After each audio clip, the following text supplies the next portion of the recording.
anak yang merupakan titipan-titipan Allah kepada gedanya uronya.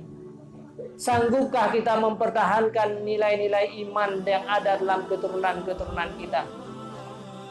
Betapa sedihnya apa seandainya anak-anak gedanya keturunan-keturunan Gereng Singo menjadi manusia-manusia yang dicampakkan oleh Allah dalam neraka jahanam, menjadi manusia-manusia yang durhaka di hari akhirat. Maka semua anak-anak ini merupakan tanggung jawab daripada gedanya Obat Bandung. Bahkan karena semua anak-anak ini, bayi-bayi ini dilahirkan oleh Allah dalam keadaan suci dan bersih. Allah memberikan bayi kepada kita dalam keadaan suci dan bersih. Tidak ada seorang manusia diciptakan oleh Allah mereka menjadi pemabuk. Tidak ada anak yang dilahirkan oleh Allah menjadi manusia yang tidak terhormat, menjadi manusia yang hina, menjadi manusia yang tidak berguna. Semua hati-hati mereka diciptakan Allah dalam keadaan suci dan bersih. Semua anak-anak kita. Tetapi kenapa ada di antara keturunan kita hari ini mereka menjadi pemabuk, menjadi manusia yang berbuat maksiat, menjadi manusia yang celaka, menjadi manusia yang durhaka kepada Allah, melakukan kemaksiatan-kemaksiatan yang banyak. Kenapa? Siapa yang salah dalam hidup ini? Makanya Rasulullah SAW bersabda dalam sebuah hadis, kullu mauludin yuladu alal fitrah. Semua bayi-bayi yang dilahirkan oleh Allah, semua mereka suci dan bersih. Illa abawahu yuhawidani wa yunassirani wa yumajjisani. Karena dua orang tualah yang menjadikan mereka sebagai orang-orang Yahudi. Karena dua orang tualah yang membuat mereka sebagai Nasrani. Dan akibat daripada kesalahan orang tua dalam mendidik mereka, akhirnya mereka menjadi orang-orang kufur. Na'udzubillah, summa na'udzubillah. Padahal Allah memberikan amanah anak-anak kita, orang-orang yang suci. Salah dalam membimbing dan mendidik mereka, akhirnya mereka menjadi manusia-manusia yang celaka. Siapa yang mendalimi mereka? Gedanya urusi kata dalimi anak-anak kita. Jangan salahkan orang lain. Kita telah menghancurkan kehidupan mereka. Hancur di dunia hanya masalah. Hanya untuk hidup 63 tahun. Akan tetapi gara-gara salah dalam membimbing dan mendidik mereka, akhirnya anak gedanya yang merupakan manusia-manusia mukmin, manusia-manusia Islam yang diberikan oleh Allah kepada gedanya, kita membawa mereka kepada neraka jahanam, dan dia akan merasakan laknat dan siksaan selama-lamanya dalam hidup mereka nanti di hari akhirat. Siapa yang menghancurkan mereka? Kita telah mendalimi besar, kezaliman yang paling besar terhadap anak dan keturunan-keturunan kita. Makanya berhati-hatilah wahai saudaraku sekalian, amanah Allah yang Allah berikan kepada kita. Betapa banyak anak-anak yang suci yang Allah berikan di hadapan tanya, akhirnya salah mendidik mereka menjadi manusia-manusia yang korban dalam hidupnya. Kenapa anak kita menjadi pemabuk? Salah kita dalam membimbing dan mendidik. Seandainya mereka lahir daripada orang-orang yang baik, tidak lahir daripada rahim-rahim kita. Seandainya mereka lahir daripada seorang wanita-wanita suci, seandainya mereka lahir daripada keluarga-keluarga yang beriman, yang mendidik mereka, mereka menjadi manusia-manusia yang baik. Maka berhati-hatilah atas kesalahan ini. Semua kezaliman gedanya, maka Allah akan membalas kezaliman itu sampai di hari akhirat nanti. Bahkan hari ini banyak di antara gedanya yang kada sia-siakan rohaniah mereka. Mungkin menyembuh si roh si malam handong dua dada yang geli ke bajunya. Hai tim baju tak pengap tak sedia.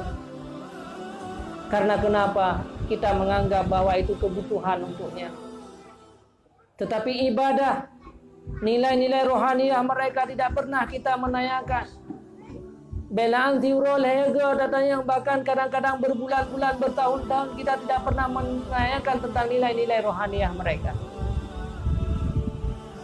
Padahal wahai saudaraku sekalian, jasmani ini pada satu saat akan hancur. Nyauronya dumnala behwata yang tanya kepada jasad kita. Dumnala behwata yang tanya mbak baju makanan. Dumnala behwata yang tanya mbak tajak WC untuk berpakaian dan sebagainya, menghias diri. Si malam 24 jam Allah berikan waktu untuk kita. Untuk apa? Tetapi berapa banyak yang kita pergunakan untuk nilai-nilai rohaniah kita? Menansitkan anak-anak kita yang urangnya.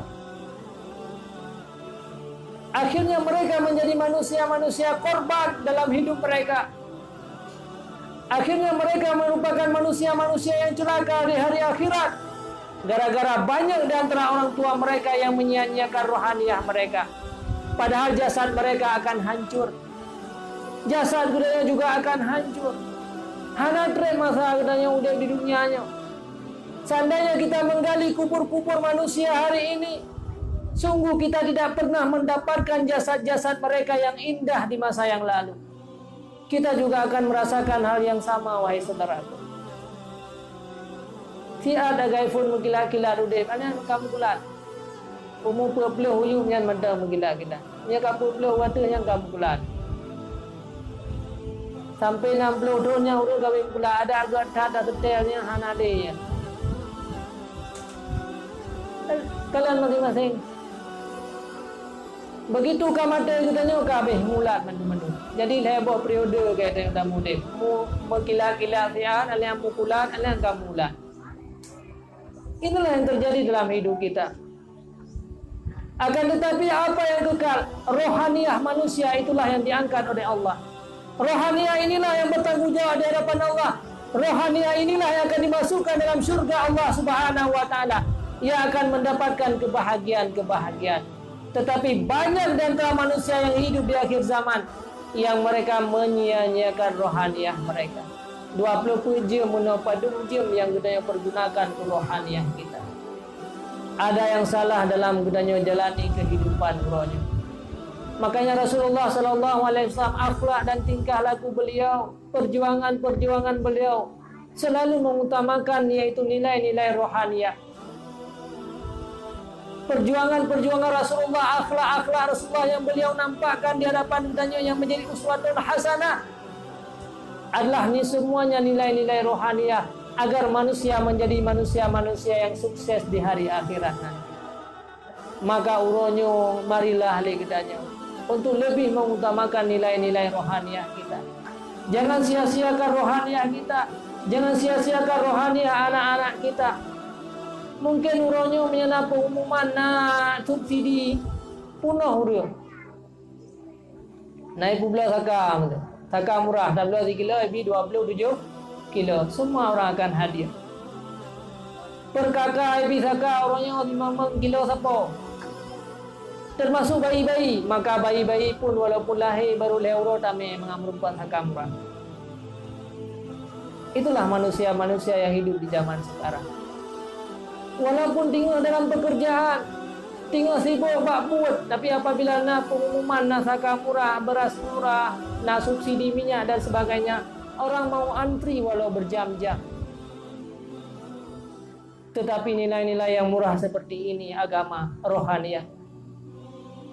Majelis-majelis ilmu yang seperti ini, perkumpulan yang datangnya para malaikat, perkumpulannya Rasulullah sallallahu alaihi wasallam menyampaikan bahwa inilah perkumpulan yang menjadi kebun syurga. Yang tempat pendidikan, tempat majelis ilmu, tempat dididik umat manusia. Yang Rasulullah menyampaikan inilah merupakan kebun syurga. Yang hanya payah antri kadang-kadang hanya beberapa jam duduk. Yang merupakan nilai rohaniah yang bisa kita bawa sampai hari akhirat. Berapa banyak orang-orang yang mau berkorban untuk nilai rohaniah ini. Padahal majelis-majelis ilmu itulah kebun syurga yang disampaikan oleh Rasulullah sallallahu alaihi wasallam. Dalam sebuah hadis Rasulullah menyampaikan, "Idza marartum bi riyadil jannah fartau." Apabila engkau melihat, melewati, mendengarkan kebun-kebun syurga, fartau, merangkaklah kamu ke kebun syurga itu. Para sahabat bertanya, "Ma riyadul jannah ya Rasulullah?" Apa yang menjadi kebun syurga di muka bumi ini ya Rasulullah? Rasulullah menyampaikan hilakuz zikri wa qala al-ata majalisul ilmu wal ulama.